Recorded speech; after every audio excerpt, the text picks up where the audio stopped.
Hello. ಏನ ಮಚ್ಚ phone ಇಲ್ಲ ದುಬೈಗೆ ಹೋದ್ಮೇಲೆ? ಸ್ವಲ್ಪ ಕೆಲ್ಸ ಇತ್ತು ಮಚ್ಚ. ಮತ್ತೆ ಹೆಂಗೈತೆ ದುಬೈ? ಇಲ್ಲೆಲ್ಲ ಹೆವಿ ಟೆಕ್ನಾಲಜಿ ಮಚ್ಚ. ಇಲ್ಲಿ ಹೌದಾ? ಎಷ್ಟೇ ಜೋರಾಗಿ ಮಳೆ ಬರ್ಲಿ 2 ನಿಮಿಷಕ್ಕೆ ಒಂದು ಚೂರು ನೀರ್ ಕಾಣಿಸಲ್ಲ ಇಲ್ಲೆಲ್ಲ. ಮತ್ತೆ ಮಚ್ಚ ಅಲ್ಲೆಲ್ಲ ಹೆಂಗೆ ಮಳೆ ಬಂದ್ರೆ? ಇಲ್ಲೂ ಅಷ್ಟೇ ಮಚ್ಚ, ಸೇಮ್. ಹೌದಾ?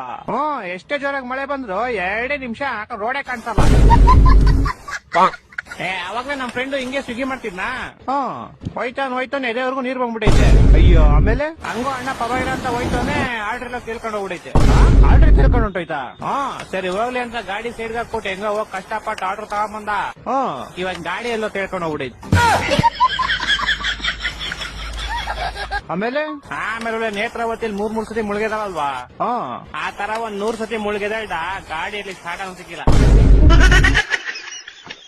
ಮತ್ತೆ ಇವಾಗ 1 ಅವರ್ ಆದ್ಮೇಲೆ ಸಿಕ್ತಪ್ಪ ಇಲ್ಲಿ. ಯಾರ ಗೋಳಿ ಮಕ್ಳು ಗಾಡಿ ಟೈರ್ ಬಿಚ್ಕೊಂಡು ಹೋಗ್ಬಿಟ್ಟು ಅದೇಂಗ ನೀರು